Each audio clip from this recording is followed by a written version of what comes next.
পুরা বাঙালির প্রিয় একটি খাবার মোচা চিংড়ি নিয়ে আজকে আমি হাজির হয়েছি।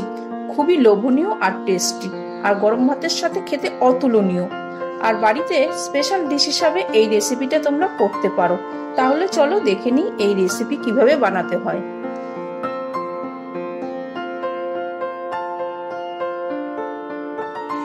উপকরণ হিসাবে এখানে নিয়েছি মোচা একটা, ধনেপাতা কুচি হাফ বাটি, আলু একটা, চিংড়ি মাছ 100 গ্রাম, সর্ষের তেল হাফ কাপ, চিংড়ি মাছের মাথা বাটা ছোট 1 বাটি, টমেটো হাফ, বাদাম ছোট 1 বাটি, নারকেল কোড়া ছোট 1 বাটি, পেঁয়াজ বড় একটা, দুটো ফাটানো কাঁচা লঙ্কা, হলুদ নুন পরিমাণ মতো, জিরে শুকনো লঙ্কার গুঁড়ো ফোড়নের জন্য 1 টুকরো আদা, 6-7টা কাঁচা লঙ্কা।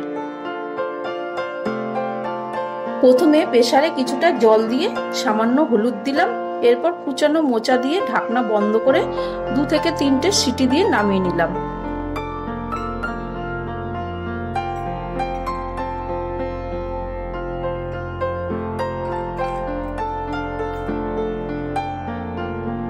তারপর আদা, লঙ্কা ও বাদাম পেস্ট করে নিলাম।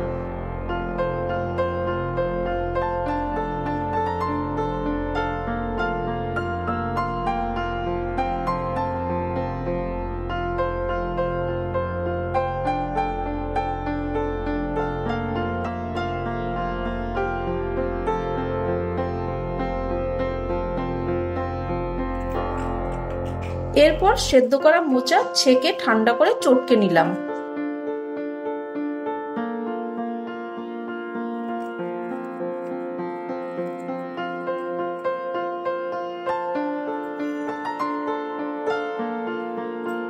এবার গরম কড়াইতে তেল দিয়ে তাতে সামান্য করে নুন ও হলুদ দিয়ে আলু ভেজে তুলে নিলাম।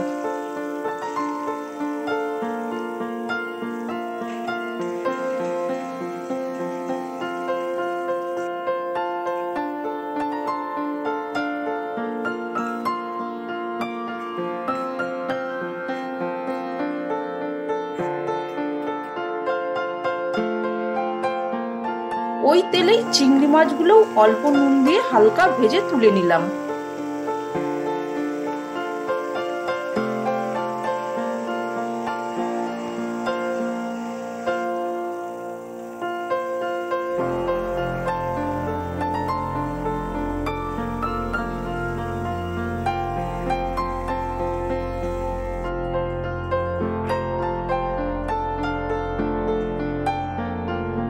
এবার জিরে শুকনো লঙ্কা ফোড়ন দিয়ে তাতে ফাটানো কাঁচা লঙ্কা ও পেঁয়াজ কুচি দিয়ে সামান্য ভেজে তাতে টুকরো করা টমেটো ও নারকেল কোড়া আর পেস্ট করা মশলা দিয়ে কিছুক্ষণ ফ্রাই করে তাতে মোচা দিয়ে ভালো করে মিশিয়ে নিলাম।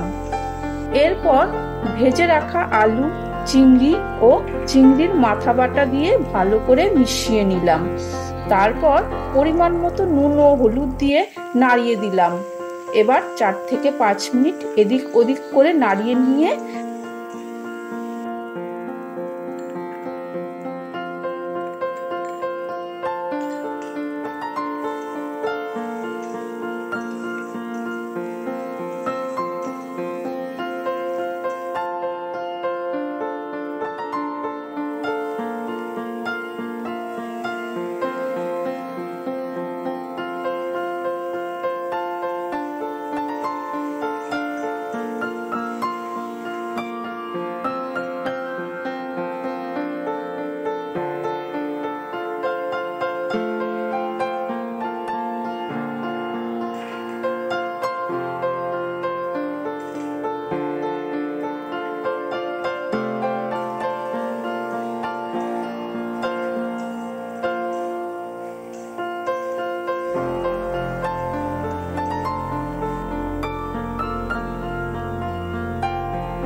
এক ছিপি সর্ষের তেল ও ধনেপাতা ছড়িয়ে নামিয়ে নিলেই রেডি মোচা চিংড়ি।